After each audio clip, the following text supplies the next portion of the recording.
احبابي صحابي، السلام عليكم ورحمه الله تعالى وبركاته. مرحبا بكم في فيديو جديد على قناه اجي تشوف.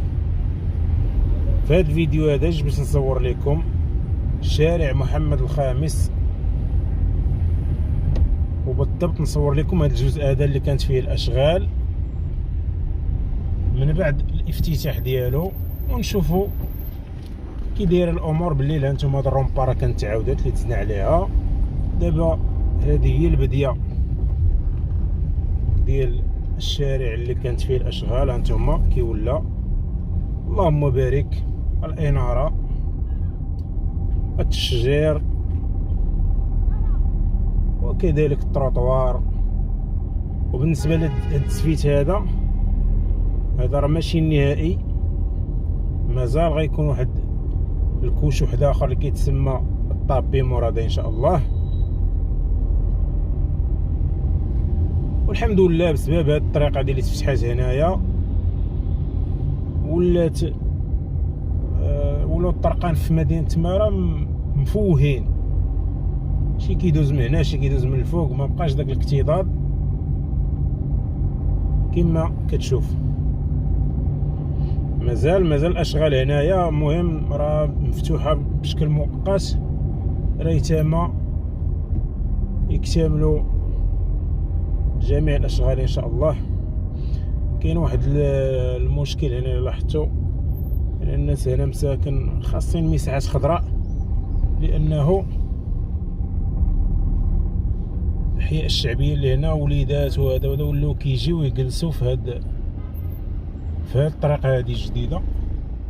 كثير شي لهي هاد البلاصه اللي نقطعوا ليها، انا غنوريها لكم. الدراري بزاف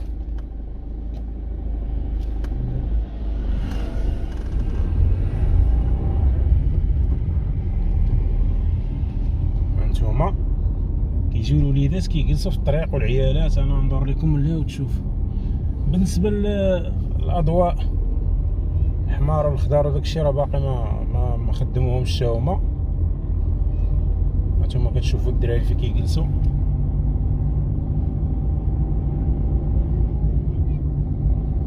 يعني خاص جرادي هنا ان شاء الله يديروهم للناس اللي بغى يشم الهواء ولا يجلس يرتاح ولا هذا. المهم الطريق راه حتى لهنايا كيبقى هادشي هنا كيبان ليا بحال مؤقت، حتىش